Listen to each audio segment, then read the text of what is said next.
Hello, Wilbur. Cousin, you made the right choice here. We're going to see you. Yep.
Thank you, everybody, for being here this morning. This is a really world-class group, and I want to thank and congratulate Steve. You have done, as usual, an amazing job. Steve called me up the day after the election. It might have even been the same night, Jamie, to be honest with you. You know, Steve, probably not. In fact, never, maybe 1 minute.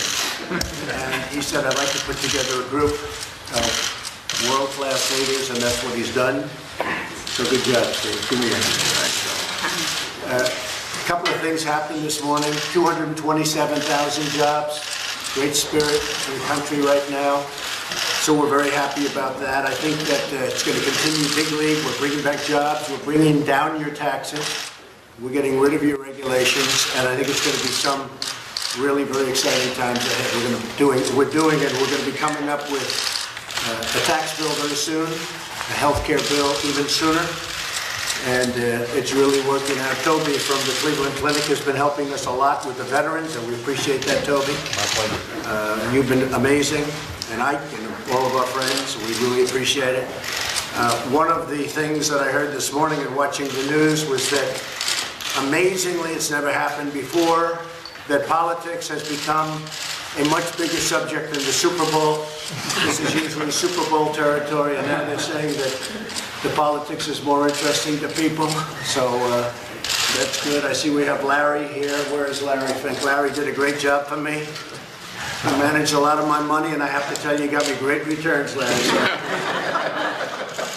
And then they go crazy when we use very smart people that made money. Why don't you get other people to run the economy? I said, no, we have to get the right people. And the people that voted for me understand that, and that's what they want. So when I campaigned for office, I promised the American people that I'd ask for our country's best and brightest, and we have that. Wilbur is representing us as Secretary. I tell you, you're going to be so great. Secretary of Commerce, Wilbur Ross. And just, Carl Icahn called up. He goes, I hear you got Wilbur. Everybody calls him Wilbur. I've never heard him called, we just know him as Wilbur, right? We have the great Jack Welch, the legendary Jack Welch. We appreciate it. We're looking forward in a little while, in the upcoming few moments, to discuss all of the things that you think we can do to bring back our jobs, to get taxes even lower than we're going to be cutting them. We have a great plan, but I want to have your input on the plan in particular, and to do what we have to do in terms of regulation. We have some of the bankers here.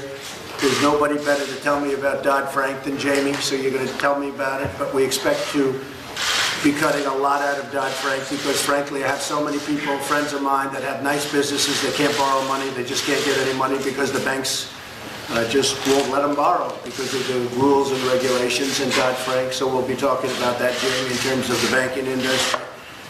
And with that, I just want to introduce somebody I've known for a long time. He's done a fantastic job. And we're thinking of having these meetings. I think we'll start maybe on a monthly basis. It'll go to a quarterly basis because all of a sudden a monthly basis sounds like a lot. But we really want your input. We have the biggest, the brightest in the world, in this country in this case. We also have a manufacturing group which is worldwide, where we have, as you know, great companies represented. But these are the biggest and the best minds in this country, and I really appreciate you being here, and I want to thank Steve. And Steve, maybe you'll say a few words. Sure. Well, I'd like to just start out and thank everybody for being here. The purpose of this group it isn't for general discussion, which is okay, but the real purpose is to get things done, to advise the government as to areas where we can do things a lot better as a country for all Americans, and debottleneck some things. We have a full agenda, unlike a lot of other meetings that happen of this general type. We're going to cover some of the immigration things. We're going to cover regulatory relief. We're going to cover tax and trade, women in the workplace, infrastructure, and education.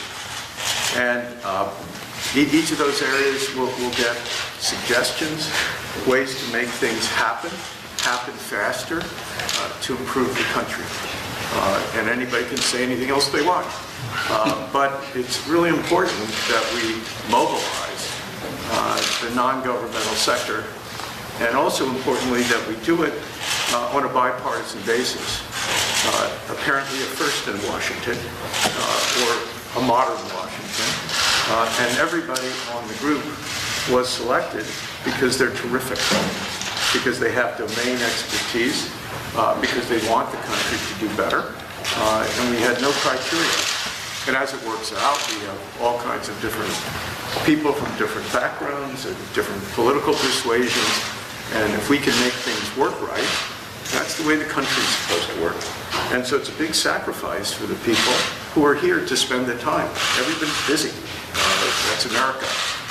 So to put those things aside, to focus on this, not just for a meeting, but there's prep work that goes into any successful meeting, means these people who've attended, taken the time to care about their country. And so that's the spirit in which we're approaching things. I want to thank everybody on the committee. You're terrific.